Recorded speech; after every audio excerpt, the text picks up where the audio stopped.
Siang pendengar Kardopa, ketemu lagi bareng sama kita tentunya di spesial dialog duduk bareng parlemen langsung live dari gedung DPRD Sumatera Utara. Hari ini kita mau ngebahas tentang pemberlakuan PPKM darurat untuk Medan yang ini sepertinya diberlakukan mulai hari ini, hari Senin 12 Juli 2021 ya, sampai tanggal 20 Juli 2021.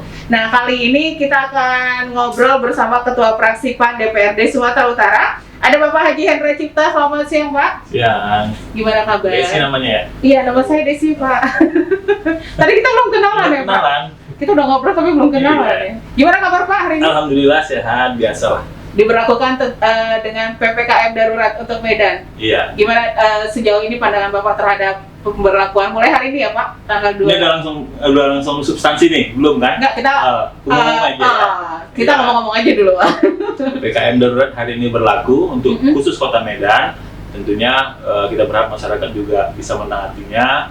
Dan kami di DPRD Sumatera Utara khususnya tetap melaksanakan kegiatan-kegiatan kami, karena kalau kami juga berhenti bekerja, tentunya banyak program-program pemerintah nanti menjadi tersendat.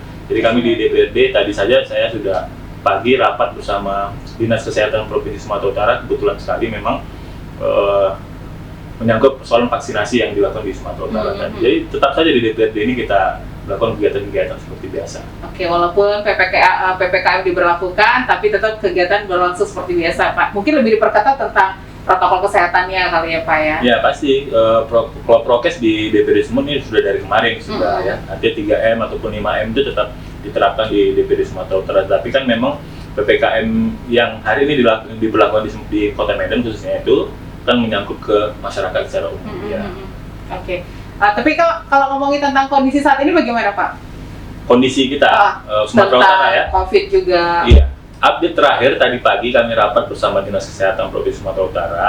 Memang Sumatera Utara ini termasuk mengkhawatirkan untuk penyebaran COVID-19 kita di Juli ini. Data terupdate terakhir tadi itu diinformasikan ke kami 11 Juli ya, 11 Juli hari Minggu kemarin ya. Hari Minggu kemarin itu kita itu sudah ada peningkatan sekitar 282 orang yang peningkatannya ya. Artinya dari sisi jumlah ini terbesar keempat.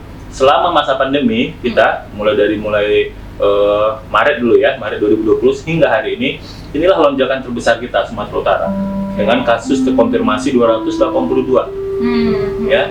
Artinya peningkatannya itu per 11 Juli kemarin ya Pak? Iya, 11 Juli. Dari data update terbaru, kemudian kita Sumatera Utara itu totalnya itu kan sekitar 38.000 lebih se-Sumatera Utara. Kita memberikan kontribusi kepada Indonesia. Konfirmasi yang positif itu hampir 1,5% nilainya, itu cukup besar sebenarnya ya. Dan kita breakdown lagi ke bawah, yang lebih lebih banyak itu di Sumatera Utara itu Kota Medan. Yes. Kota Medan itu kita udah masuk zona merah belum nih Pak? Udah kan? Harusnya sudah masuk. Harusnya udah masuk zona merah. Karena Medan saja sampai data yang tadi kami dapat itu sudah hampir 70-an ribu ya totalnya. Kemudian peningkatannya itu ada penambah sekitar 94 orang. Kemudian ranking keduanya itu dari Serdang itu 7.000 yang positif, penambahan positifnya itu sekitar 70-an.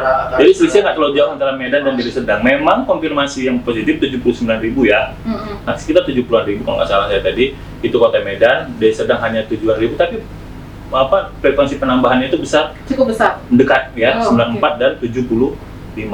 Jadi kalau di Sumatera Utara ini Mbak Desi, kita informasikan bahwa dari 33 kabupaten kota kita itu 9 kabupaten ataupun kota yang masuk kategori memang rawan.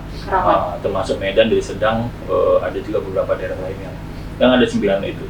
Kemudian ini sebagai potret saja ke Mbak Desi bahwa kita harus memberi informasi ke masyarakat data yang sebenarnya. Jangan dikira masyarakat ini nggak ada corona segala macam. Memang ada. Sumatera Utara itu hari ini peringkat ke-12 se-Indonesia dari 34 provinsi yang ada di Indonesia.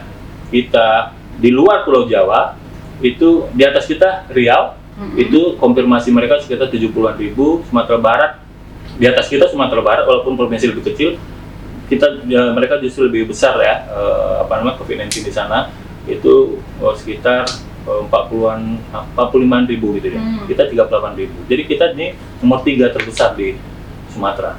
Sumatera nomor 3, tapi kalau untuk keseluruhan nomor Nomor 12. 12, iya. Oke. Tapi Pak, memang Bapak bilang tadi kita harus memberikan data yang sebenarnya kepada masyarakat. Tapi kadang ada masyarakat jangan mau dibori-borin, ditambah-tambahin itu permainan-permainan. Nah, Iya. karena kita lihat banyak seperti ini kan. Bapak sendiri pernah mengalami. Betul, iya. Jadi ya kita yang di awal itu ya, ketika Maret 2020 kita terlanda pandemi, di awal itu kan kita semua mengalami ketakutan yang luar biasa. Di pikiran kita itu bahwa penyakit ini seperti yang diinformasikan ke kita. Walaupun tidak seseram itu, tapi memang penularannya sangat cepat. Oke. Masyarakat kita ini kan memang lemah ya, khusus di Sumatera Utara ya. Kota Medan apalagi itu sangat lemah sekali disiplinnya gitu dia. Menganggap bahwa ya udah ini kan penyakit harus kita lawan atau apa, atau menganggap nggak ada penyakit. Penyakit ini nggak ada, ini ilusi gitu kan bagi sebagian masyarakat kita. Itulah tugas kami dari DPRD, kemudian pemerintah Sumatera Utara dan semua pihak yang berkepentingan di situ harus memberikan informasi ini seluas-luas pada masyarakat melalui ormas-ormas misalnya, ormas keagamaan. Ini kan justru misalnya ada benturan masyarakat dengan keagamaan. Misalnya ini kita pada saat itu ya kita tidak boleh ke masjid. Kemudian ini kan menjadi bentuk perlawanan masyarakat ini muncul juga. Itulah tugas banyak elemen lain yang memberikan sosialisasi itu, memberikan pemahaman kepada masyarakat ini penting gitu dia kan. Jangan hanya membuat pembatasan, kemudian membuat aturan, tetapi upaya yang dilakukan oleh pemerintah buat memberi penyadaran kepada masyarakat itu nggak banyak, dia harus banyak. Sebenarnya harus sosialisasi yang lebih kencang lagi ya, harus melibatkan banyak pihak, ormas-ormas itu dilibatkan. Ini yang saya kasih contoh nih Mbak Desi, ini hari ini kita PPKM sampai tanggal 20. Sampai tanggal 20 ini berarti kan Idul Adha. Ya. Idul Adha berarti kan ada kita tidak bisa sholat Idul Adha. Kemudian kurbannya seperti apa ya, Pak Edi kemarin sampaikan kurbannya diantar. Ini boleh pemerintah membuat regulasi itu, tetapi harus disampaikan kepada semua masyarakat kita dengan cara yang baik gitu dia. Jadi jangan ada semacam ya masyarakat melawan dengan aturan-aturan itu. Kalau pemahaman dikasih bagus, kemudian merata kepada semua pihak-pihak di luar ini ya, di luar pemerintahan, mungkin gejolak-gejolak seperti yang terjadi di daerah-daerah lain itu nggak terjadi di kita. Ya, kita harus antisipasi di awal. Misalnya ini PPKM, pembatasan sekat penyekatan untuk masuk kota Medan misalnya kan. Ya, saya di beberapa tempat saya bilang bahwa ya pemerintah, aparat khususnya ya harus punya sisi kemanusiaan yang harus kuat, sabar menghadapi masyarakat. Jangan pula terpancing emosi. Kan banyak tuh di video-video yang viral itu kan, ya sesama aparat pun terjadi. Ini yang terakhir itu kan pas pampres sama itu kan kalau selama aparat yang ingin menegakkan disiplin itu, ya punya kesabaran tinggi, kemudian rasa kemanusiaannya lebih diutamakan gitu. Memang pasti ada masyarakat kita tuh yang tidak disiplin, bahkan ada yang mungkin marah-marah. Ya itu, iya pasti. Ya tinggal bagaimana petugas menghadapi itu secara baik dan bijak. Intinya sabar Pak. Iya sabar. Kalau enggak ya bisa bentrok ya kan? Bisa bentrok gitu Pak. Nah, nanti kita ngomongin seputar tentang PPKM yang diberlakukan hari ini, bagaimana dengan kondisi Kota Medan juga, ke masyarakat juga bagaimana dari pihak DPRD-nya ya Pak ya. Jadi jangan kemana-mana, untuk Anda tetap aja stay tune terus tentunya di 99,4 FM Radio Kardopa, berani tampil beda. Baik pendengar Kardopa, kembali lagi di spesial dialog duduk bareng parlemen langsung live dari gedung DPRD Sumatera Utara bersama Bapak Hendra Cipta dari Ketua Fraksi PAN DPRD Sumatera Utara. Kita masih singgung tentang PPKM darurat yang diberlakukan untuk Medan mulai hari ini, hari Senin, sampai tanggal 20 Juli. Pak, ngomongin tentang PPKM ini kan kemarin diberlakukan di Pulau Jawa khususnya ya, dan di Bali juga. Tapi kenapa Medan harus ikut juga nih Pak? Ya karena memang kan pemerintah pusat itu memiliki standar ya, standar proporsional bagaimana penetapan sebuah daerah menjadi statusnya seperti apa ya. Ya pemerintah pusat mungkin melihat bahwa Medan ini sesuai dengan laporan perkembangan COVID-19 kita memang mengkhawatirkan sehingga pemerintah pusat memutuskan untuk menerapkan PPKM darurat khusus untuk di Kota Medan saja ya, baru Kota Medan.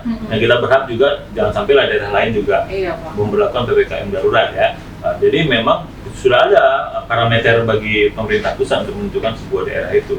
Jadi ya karena ini kewenangan pusat ya kita harus terima dan kita harus jalankan itu di daerah. Oke, ini kan terjadi ada seperti pembatasan ya Pak ya, kita keluar masuk Medan ini ada pembatasan. Bagaimana dari DPRD sendiri menyikapinya tentang PPKM darurat ini Pak, pemberlakuannya sosialisasinya kepada masyarakat juga supaya tidak seperti kita awal tadi ngomong, takutnya terjadi bentrok yang saling rusuh lah di lapangan ya Pak ya. Yang pasti ya PPKM darurat ini kan dibuat buat melindungi masyarakat ya. Walaupun ada dampaknya pasti. Dampaknya misal dari soal pergerakan perekonomian masyarakat dan sebagainya ya. Tapi memang pemerintah ini dilema, dia harus memutuskan apakah mendudukan sisi kesehatan atau faktor-faktor lain. Hari ini pemerintah memutuskan kesehatan dulu yang harus diselamatkan gitu ya dengan cara pemberlakuan PPKM darurat, pembatasan semua kegiatan kita. Kan Ibu Desi, Mbak Desi kan tahu bahwa Medan ini memang masyarakatnya disiplinnya sangat lemah sekali. Itu karena memang pemerintah kita memberikan kelonggaran. Iya. Kurang ketat ya Pak? Iya, kalau dia ketat, ya masih cukup tinggi lah toleransi pemerintah kita, Kota Medan, kemudian Sumatera Utara memberikan toleransi yang cukup lah ya. Dengan alasan misalnya untuk membantu perekonomian masyarakat kita ya. Tapi memang dari kami dari DPRD Sumatera Utara memandang memang penting memang PPKM ini harus ditaati oleh kami juga dari DPRD, kemudian juga masyarakat secara umum agar ini harus didukung. Kalau ini berhasil tentunya semakin cepat kita melewati masa PPKM darurat ini jauh semakin baik. Kalau masyarakat tidak disiplin, tidak patuh dengan aturan hari ini dibuat, toh nanti bisa diperpanjang lagi. Nah, pilihannya apakah hanya mau diperpanjang atau sampai tanggal 20 saja gitu kan. Kalau mau sampai tanggal 20 saja, ya taatilah semua aturan yang hari ini dibuat. Gitu. Tapi kan ini berdampak kepada kegiatan masyarakat Pak, bagaimana ini? Ya pasti, sebuah kebijakan pasti ada dampak ke masyarakat ya. Ya seperti saya bilang tadi. Para pekerja juga, apalagi kayak ini diberlakukan juga untuk mall tetap buka atau sampai Mall setahu saya PPKM, kalau yang kemarin ya PPKM Mikro, kemarin kita itu kan dibatasi sampai jam 5 sore. Jam 5? Ya. Tapi darurat ini sudah tutup. Mall, punya plaza-plaza itu ditutup, tapi ada beberapa yang boleh buka ya, misal akses ke supermarket dan segala macam untuk memenuhi kebutuhan. Misalnya di mall itu ada supermarket. Ada supermarketnya tetap buka. Mungkin ada diberi ruang lah untuk itu ya. Kemudian apotek boleh buka 24 jam. Ini diatur semua gitu. Karena memang kemarin itu kan juga mengkhawatirkan kafe saja waktu kemarin itu sebelum ada PPKM darurat ini, kafe kita penuh di mana-mana. Nah, padahal aturannya kalau PPKM Mikro itu harus ada berapa persen. Hari ini kan mulai hari ini nggak ada lagi yang boleh nongkrong di kafe. Mbak Desi nggak bisa lagi nongkrong di kafe. Hanya boleh pesan pakai online. Saya nongkrongnya nggak di kafe Pak. Nongkrong di rumah aja. Sama nongkrong di studio maksudnya. Kerja aja dimaksain. Jadi curhat nih. Curhat colongan Pak. Tapi sebenarnya kalau dari DPRD sendiri ini melakukan pendekatan kepada masyarakat, kan ini masyarakat berdampak ya Pak ya, memberikan seperti kayak sosialisasi atau bimbingan supaya masyarakat lebih paham tentang PPKM ini. Ya memang kami ya kan DPRD semula baru selesai reses ya. Iya, kemarin baru reses. Kebetulan saya dapilnya kan di Serdang, kan di seputaran Kota Medan. Hampir di semua tempat reses saya sampaikan ini mungkin Senin akan diberlakukan PPKM darurat. Jadi memang masyarakatnya kan banyak masyarakat di Serdang itu yang beraktivitas dia tuh sehari-harinya di Kota Medan. Tinggalnya memang di Deli Serdang ya. Nah, itu kita kasih pemahaman yang benar agar masyarakat ini tahu gitu. Kan banyak masyarakatnya nggak tahu apa itu PPKM. Apa beda PPKM Mikro sama darurat. Bagi mereka sama aja gitu kan. Nah, kita yang harus memberikan penjelasan itu. Pemerintah itu harus mensosialisasikan itu karena mereka punya aparat untuk itu. Karena mulai dari tingkat camat, lurah, sampai tingkat camping mereka punya. Jadi ini harus sampai ke masyarakat kita. Dan masyarakat ya harus memahami lah untuk kondisi hari ini. Kondisi hari ini PPKM darurat, bukan mikro lagi. Tapi ini sebenarnya berbeda ya. Seperti Mbak bilang tadi, masyarakat mungkin anggapnya sama rata ini Pak. Padahal berbeda. Banyak perbedaan. Misal akses masuk dari luar Kota Medan. Ini kita benar-benar ditutup Pak, akses keluar masuk. Bandara diperketat gitu ya. Nggak ditutup dia, diperketat. Diperketat. Dia boleh masuk dengan beberapa syarat-syarat tertentu. Syarat dan ketentuan berlaku gitu. Iya. Misalnya syaratnya saudara sertifikat vaksin atau ada tugas yang menunjukkan surat tugas dari instansi terkait ya, itulah syarat-syaratnya. Sejauh ini Pak, apa yang dilakukan DPRD Sumatera Utara khususnya Praksipan? Bapak kan dari Praksipan DPRD Sumatera Utara. Terkait tentang PPKM darurat atau juga terkait tentang COVID ini. Kalau terkait COVID, kami dari Praksipan tentunya dari awal kami konsentrasi betul. Sejak dari 2020 kami termasuk salah satu yang mendorong dibentuknya pansus untuk penanganan COVID-19 di DPRD Sumatera Utara. Itu sudah berjalan dalam rangka pengawasan ya, karena memang banyak sekali potensi yang timbul, potensi masalah yang timbul dari biasalah Mbak Desi, kalau dalam sebuah masa pandemi atau sebuah masa kesulitan pasti ada orang-orang yang memanfaatkan itu untuk sebuah tujuan yang tidak baik dan sebagainya. Kami Praksipan konsentrasi di situ. Walaupun memang pemerintah Provinsi Sumatera Utara waktu itu sedikit khawatir pansusnya atau apa, tapi kita mengawasi itu dari sisi politis dan kewenangan kita di DPRD Sumatera Utara. Kemudian ada berbagai macam kegiatan lain, misalnya di Praksipan kami terus memberikan pemahaman, sosialisasi, kemudian pembagian alat-alat kesehatan gitu ya, yang kita serahkan ke berbagai elemen masyarakat yang ada di Sumatera Utara melalui kegiatan-kegiatan yang ada di DPRD. Misalnya kami di DPRD ada reses, ada sosialisasi perda seluruh, misalnya bagi masker, kemudian bagian sanitizer, kemudian banyak sekali yang sudah kita lakukan. Dan justru mungkin kalau dari sisi kepartaian, PAN itu salah satu partai yang hari ini, baru satu partai yang hari ini melakukan vaksinasi secara nasional. Partai yang melakukan vaksinasi secara nasional ya. Jadi belum ada partai lain yang melakukan hal yang sama. Gitu. Apa nih vaksin dari PAN sendiri? Iya, nanti kalau Sumatera Utara ini sedang kita rancang, karena vaksin ini kan dia yang punya barang ini kan terbatas itu ya. Iya. Dan setahu saya yang tidak bisa sembarangan diperjualbelikan, yang bisa memiliki akses ke pihak tertentu lah yang bisa mendapatkan vaksin ini. Mbak Desi tahu nggak? Ini kita Sumatera Utara itu sudah memvaksin orang itu sekitar 2.300.000 orang. Keseluruhan Sumatera Utara. Target kita Sumatera Utara ini, kebetulan saya ini waktu ketua komisi E, jadi memahami betul persoalan ini gitu ya. Kalau yang bidangnya bidang kesehatan. Target kita itu 70% masyarakat. Kebetulan Bapak tadi baru juga ya. Sekitar 70% target kita di Desember nanti 70% masyarakat Sumatera Utara harus sudah divaksin. Itu totalnya sekitar 11 juta jiwa yang harus sudah divaksin. Persoalannya hari ini adalah vaksinnya itu ada atau tidak. Nah, itu dia Pak. Dan pemerintah pusat bisa terkejar targetnya nih Pak. Ya, Presiden Jokowi juga sudah menetapkan bahwa Indonesia harus capaiannya vaksinasinya itu selesai 70% di Desember. Seluruh Indonesia. Kita juga punya program yang sama di Sumatera Utara. Artinya ada 180 juta jiwa kita di Indonesia ini yang harus sudah divaksin di Desember. Ini kerja panjang, kerja yang butuh PR yang sangat ini ya Pak. Harus melibatkan semua pihak. Melibatkan semua pihak sih Pak. Tapi kalau ini Pak, tadi kan kita seperti singgung tentang aparat yang bertugas di lapangan tentang PPKM darurat ini. Idealnya ini menurut Bapak bagaimana seharusnya kepada masyarakat juga gitu? Yang pasti kita mengimbau masyarakat supaya taat dengan aturan yang dibuat oleh pemerintah kita. Tujuannya pasti baik untuk masyarakat ya. Kalaupun ada tadi saya bilang ada dampak, pasti berdampak lah. Pasti Pak. Pasti ada gitu kan. Makanya masyarakat harus mengikutinya. Tapi kan memang masyarakat akan ikut dengan sendirinya kalau elemen-elemen lain misalnya kafe atau apa kan kerumunan di situ. Ini sudah, makanya pemerintah membatasi ini ditutup supaya masyarakat tidak ke situ. Ya kan? Dengan sendirinya ini akan lihatlah nih, saya lihat nih Medan ini jalannya hari ini sepi. Iya. Nah, lumayan sepi lah dibandingkan hari Senin yang agak mending Pak dari yang kemarin-kemarin. Ya kan, betul kan? Jadi upaya pemerintah membatasi mall, membatasi kafe segala macam itu membuat masyarakat juga tidak leluasa untuk bergerak. Ya. Nah, masyarakatnya harus ikuti. Kalau prokes ya biasalah, masker saya lihat tetap dilakukan ya. Kalau masker, kemudian juga tentunya tadi itu petugasnya juga harus sabar, masyarakatnya juga harus disiplin dan harus sabar juga karena harus bisa memahami petugas kita juga lelah menghadapi ini gitu kan, COVID ini yang tidak berhenti-berhenti. Jadi ya banyak harus dilibatkan. Kita juga tidak tahu kondisi ini sampai kapan berakhir ya Pak. Iya, belum tahu kita. Belum tahu. Kita berharap cepat berlalu lah Pak. Oke, jangan kemana-mana pendengar Kardopa, tetap aja stay tune bersama kita di spesial dialog duduk bareng parlemen. Tentunya live dari gedung DPRD Sumatera Utara. Kita kembali lagi nanti, tetap stay tune terus.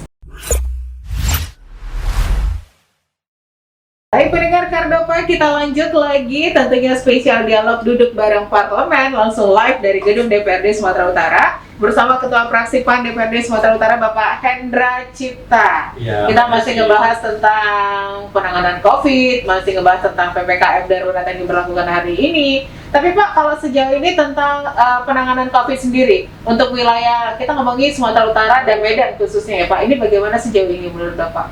Sejauh ini yang kami pantau ya, dan informasi yang kami dapat dari gugus tugas maupun dari dinas kesehatan, dari pemerintah Provinsi Sumatera Utara secara umumnya ya. Pak DPRD ikut memantau ya Pak? Iya, memantau gitu ya.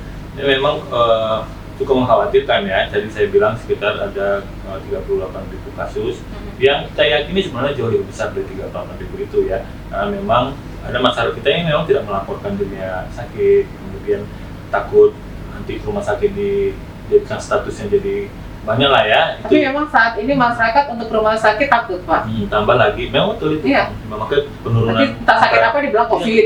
Ada angka penurunan orang berkunjung ke rumah sakit itu hampir semua rumah sakit yang kami datangi itu menyampaikan hal yang demikian. Gitu ya. Ya, kemudian misalnya jumlah frekuensi tes kita terhadap masyarakat itu kan nggak banyak gitu ya. Sehingga angkanya ya kecil macamnya 38.000 ya. Karena memang berapa per hari kita tes juga saya rasa itu masih kecil lah untuk Pulau Sumatera Utara. Jadi sebenarnya menurut kami yakini itu jauh lebih banyak ya masyarakat kita yang mengalami sakit itu. Kemudian dari sisi kesiapan pemerintah tentunya yang kami dapatkan informasi tingkat BOR kita, BOR itu kan ketersediaan sebuah tempat tidur rumah sakit dengan yang terpakai ya, itu masih memadai sekitar 40%. Masih memadai ya, masih ada baru terpakai sekitar 40%, masih ada sekitar 60% untuk menangani pasien-pasien yang mungkin nanti bisa terjadi di Sumatera Utara. Artinya dibandingkan daerah lain seperti Jakarta, kemudian daerah-daerah yang di Pulau Jawa itu mereka sudah antri.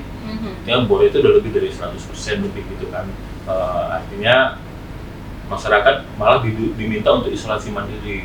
Nah, memang nggak ada tempat lagi. Sudah tidak memadai ya Pak? Sehingga wajar hari ini misalnya kelangkaan oksigen, tabung oksigen, macam di beberapa tempat memang itu. Ditambah lagi ya kita boleh saja bersangka bahwa ada orang-orang memainkan hal seperti itu.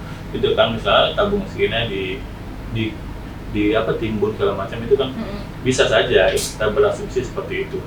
Tapi sejauh ini yang kami lihat Sumatera Utara itu masih siap ya, aman untuk menghadapi ini karena memang Pak Gubernur kami sering mendapat informasi langsung bahwa misalnya hari ini kita tadi dikatakan 40% BOR-nya, kemudian upaya vaksin terus dilakukan percepatan. Jadi kami rapat serapan vaksin kita itu sudah mulai baik ya. Setiap hari kan Pak? Setiap hari ya, setiap hari melakukan vaksin di daerah-daerah kabupaten kota, kemudian supaya vaksin ini cepat berjalan cepat. Ini pemerintah Provinsi Sumatera Utara kami dengar juga sudah menambah vaksinatornya, orang-orang yang akan menjadi tenaga penyuntik vaksin itu ya. Itu kemarin sekian ribu, hari ini ditambah lagi berapa ribu agar vaksin ini bisa cepat supaya kalau ternyata mekanisme permintaan vaksin pusat itu seperti itu Mbak Desi. Kita harus cepat serapan ya, baru kita boleh minta lagi. Makanya kalau kita lambat, kita bisa aja mereka dulangkan dulu ke provinsi lain yang sudah duluan gitu kan. Kita harus cepat langsung ditangkap gitu ya Pak. Jadi kami rapat dengan dinas kesehatan kita. Nah, Bapak tadi urusan rapat nih, apa yang dibahas nih Pak? Jadi kita minta itu harus didorong segera serapan yang namanya serapan penggunaan vaksin itu bisa cepat. Kemudian kekurangan kita karena gubernur sudah minta ke pemerintah pusat sekitar 2 juta vial namanya botol. Satu botol itu berisi 5 mili kalau salah ya untuk 10 orang. Ya. Jadi kalau minta 2 juta kita ke pemerintah pusat berarti ya 2 kali 10 itulah orang yang bisa kita vaksin gitu ya. Oke. Berarti saat ini kondisi untuk rumah sakit, tabung oksigen ini cukup masih cukup di Sumatera Utara ya Pak ya.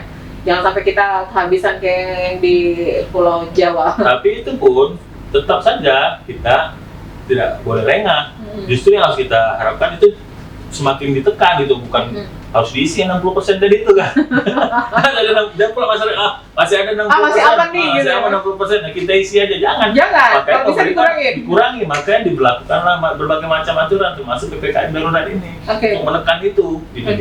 Tapi untuk masyarakat sendiri ada bantuan nggak Pak terkait tentang PPKM darurat ini yang diberikan pemerintah ke masyarakat? Tapi sejauh ini belum ada dengar saya ya kalau menyangkut bantuan ketika PPKM darurat diberlakukan, saya belum ada dengar ya. Mungkin nanti lebih baik kewenangan di Tempo Medan itu ya. Tempo Medan apakah ada stimulus ataupun bantuan kepada masyarakat Kota Medan ya. Ini belum ada dengar. Belum ya Pak. Tapi tadi Bapak sudah singgung tentang rapat bersama Dinas Kesehatan. Langkah ke depannya apa yang bakal diambil nih Pak antara DPRD dengan Dinas Kesehatan khususnya untuk Provinsi Sumatera Utara? Yang pasti pertama tentunya kita harus mendukung program pemerintah pusat, yaitu program vaksinasi 70% masyarakat Indonesia termasuk Sumatera Utara tadi itu. Ya dengan cara memberikan dorongan, kemudian memberikan dukungan kepada Dinas Kesehatan Provinsi Sumatera Utara agar ketersediaan vaksin kita ada, kemudian program vaksinasi ini berjalan dengan baik dan didukung oleh semua elemen masyarakat. Kalau dulu mungkin terbatas ya, tapi kalau stoknya ada mungkin bisa lebih banyak melibatkan pihak-pihak lain ya. Misalnya melalui ormas-ormas, kita minta agar ormas membantu untuk program vaksinasinya, menghadirkan anggotanya atau apanya gitu ya, dalam rangka untuk memperbanyak. Kemudian tambah lagi Mbak Desi, ini kita kan kemarin harusnya Juli ini pertemuan tatap muka sekolah ya. Tapi saya tanya belum ada tuh program buat vaksinasi para guru. Ini kan vaksinnya kan masih ke masyarakat aja nih. Memang di antara masyarakat tuh ada yang guru mungkin ya, pasti ya. Tapi belum ada kita dengar tadi dan dari pemerintah Provinsi Sumatera Utara untuk mengalokasikan khusus untuk guru gitu ya. Karena ini kan untuk mendukung program pertemuan tatap muka kita. Tapi ini kan ditunda lagi, walaupun Pak. Ditunda, ya, justru ditunda ini membuat kita punya waktu. Karena kemarin belum dilakukan. Kalau kemarin ini nggak ditunda, sementara posisinya kepada guru belum divaksin ini juga jadi masalah. Jadi masalah. Jadi kalau sudah divaksin dan vaksinnya merata ya, mulai dari kan sekolah nanti dibuka bukan hanya tingkat SMA, mulai dari TK, SD sampai perguruan tinggi dibuka jadi semua divaksin. Harus ada programnya yang dibuat oleh pemerintah Provinsi Sumatera Utara untuk khusus memvaksin tenaga pendidik. Oh iya. Ya ini yang seperti ini yang kita bisa lakukan dari DPD Sumatera Utara. Oke. Ini kan Pak, kadang kita lihat di lapangan juga masyarakat banyak yang tidak mematuhi protokol kesehatan ya Pak ya. Ada yang bandel, ada yang bilang mau dibodoh-bodohin lah atau kacuk WHO atau apa. Macam-macam lah isunya. Macam-macam lah Pak isunya. Nah bagaimana pihak DPRD dan fraksi PAN untuk memberi penjelasan kepada masyarakat nih? Ada melakukan pendekatan secara langsung Pak? Ada, kalau kami fraksi PAN ya, tapi fraksi PAN kan tentunya kegiatannya pasti seputar kegiatan DPRD ya. Yang tadi itu saya bilang di awal tadi ada sosialisasi, ada reses segala macam, itu kita terus memberikan bantuan. Di awal-awal pandemi kita memberikan bantuan masker, hand sanitizer, banyak yang sudah kita lakukan. Tapi juga yang penting itu memberikan pemahaman yang benar. Dalam setiap reses harus disampaikan pesan-pesan itu kepada masyarakat kita. Ya, saya juga yakin juga teman-teman yang lain yang kami yang ada 100 di sini ini punya cara yang sama juga memberikan pengertian kepada masyarakat kita bahwa ini pandemi ini serius kita hadapi. Kita harus kerjasama di sini. Walaupun pemerintah udah banyak melakukan berbagai hal, kalau masyarakatnya tidak mematuhi tetap membandel sama aja kan Pak? Sama aja. Maka banyak kan ini kan banyak yang sudah berkorban nih, banyak sih tenaga kesehatan kita sudah berkorban, meninggal sudah banyak. Itu kurang apa lagi membuktikan bahwa penyakit ini memang berbahaya. Kurang apa lagi membuktikan bahwa pandemi ini cukup mengkhawatirkan bagi masyarakat kita gitu ya. Harusnya ini bagi masyarakat kita jadi pedomannya gitu ya. Jangan justru berpikir ya memang penyakit itu kadang datang kepada orang yang tertentu ya, nggak semua juga karena tingkat imunitasnya berbeda-beda. Tapi secara umum kan semua potensi untuk mengalami penyakit itu gitu dia. Oke. Pak, ini pemberlakuan PPKM darurat. Ini ada posko-posko yang dibangun di beberapa titik untuk Medan sendiri. Ada berapa nih Pak? Saya lihat tadi waktu jalan ya dari rumah sini ada beberapa posko yang dibangun ya. Ya bagus lah itu untuk mewujudkan ini PPKM darurat ini harus dilakukan seperti itu. Tetap ada ya pemantauan ya Pak ya di titik-titik tertentu lah yang rawan-rawan istilahnya ya Pak ya. Ya harus masyarakat ini kan harus terkadang harus kita paksa gitu dengan regulasi. Ya, walaupun terkadang kita harus longgarkan gitu ya. Jadi memang harus seperti itu. Oke. Jangan main paksa Pak, nggak enak juga dipaksa. Oke Pak, ada apa yang disampaikan Bapak pendengar Kardapa kita siang hari ini terkait tentang pemberlakuan PPKM darurat per hari ini sampai tanggal 20 Juli? Yang pasti pesan kami ke masyarakat Kota Medan khususnya dan masyarakat seputaran Kota Medan ataupun masyarakat Sumatera Utara yang ingin masuk ke Kota Medan harus mengetahui bahwa sudah diberlakukan PPKM darurat. Berbagai macam aturan diatur dengan ketat dalam sebuah kawasan khususnya Kota Medan itu. Jadi masyarakat kita minta untuk taat, mematuhi, karena memang ini buat kepentingan masyarakat kita. Dan masyarakat juga harus memahami bahwa ini adalah pilihan dilema yang dipilih oleh pemerintah untuk mengamankan masyarakat kita dari sisi kesehatan. Walaupun dampaknya pasti ada dari sisi ekonomi dan sebagainya ya. Kemudian juga kami berharap di samping masyarakatnya disiplinnya tetap menjaga, ya tadi itu petugas aparat yang menegakkan aturan pemberlakuan PPKM darurat ini harus lebih manusiawi. Kita nggak mau seperti daerah-daerah yang terjadi di kita, setelah ada warung yang buka ya kita bisa memahami mereka buka juga karena kebutuhan ekonominya gitu ya. Pendekatannya misal Satpol PP juga harus lebih manusiawi, jangan arogan jangan terjadi keributan. Ya, pendekatan saya yakin masyarakat Medan kalau diberi pendekatan yang baik, saya yakin masyarakat Medan juga bisa mematuhinya. Di luar itu ya sama-sama lah kita berharap, berdoa semoga PPKM darurat di Kota Medan ini bisa segera dicabut kalau masyarakatnya bisa mengikuti aturannya supaya nggak dipanjang-panjangin lagi. Iya, kalau berpanjang kan Mbak Desi susah. Susah Pak. Jadi kita nggak bisa kemana-mana ya Mbak ya. Terbatas semuanya. Iya. Tapi emang kita sekarang ini hidupnya dalam kondisi new normal. Kemana-mana kita harus pakai masker, harus pakai hand sanitizer, jaga jarak. Beradaptasi dengan kehidupan baru nih Pak. Ada bagusnya juga memang. Tapi juga kondisi ini ada hikmahnya. Mendekatkan keluarga mungkin yang kemarin nggak ada waktu ngumpul, jadi bisa ngumpul. Macam nyindir kita nih Mbak Desi. Mungkin kemarin mau makan malam aja ayahnya di mana, anaknya di mana. Sekarang harus ngumpul di rumah kan. Ini punya waktu lebih banyak lah ya. Ada waktu lebih banyak untuk bersama dengan keluarga. Terima kasih Pak Hendra waktunya sudah ngobrol bersama kita. Semoga kita berharap ini cepat berlalu lah Pak ya. Amin ya. Ini tidak ditambah-tambah lagi. Tapi yang jelas dengan diberlakukannya PPKM darurat ini kita berharap saling bekerja sama lah kita ya Pak, antara pemerintah dengan masyarakat. Masuk Radio Kardopa harus memberikan informasi yang banyak ke masyarakat. Siap Pak, saya siap memberikan informasi Pak. Terima kasih sekali lagi Pak Hendra. Baik pendengar Kardopa, demikian talk show kita tentunya di spesial dialog duduk bareng parlemen bersama Bapak Hendra Cipta SE, Ketua Fraksi PAN DPRD Sumatera Utara, live langsung dari gedung DPRD Sumatera Utara. Kita berharap semuanya sehat-sehat dan jangan lupa untuk selalu mematuhi protokol kesehatan. Ingat 5M-nya selalu kita ingatkan untuk pendengar Kardopa dimanapun Anda berada. Yang sudah menyaksikan acara kita live dari Instagram Kardopa FM Medan, selamat siang semuanya. Dan thank you juga untuk yang sudah dengerin kita via streaming di www.kardopafm.co.id. Sampai ketemu di lain kesempatan. Saya Desi pamit, Pak Hendra juga pamit. Selamat siang, sampai jumpa.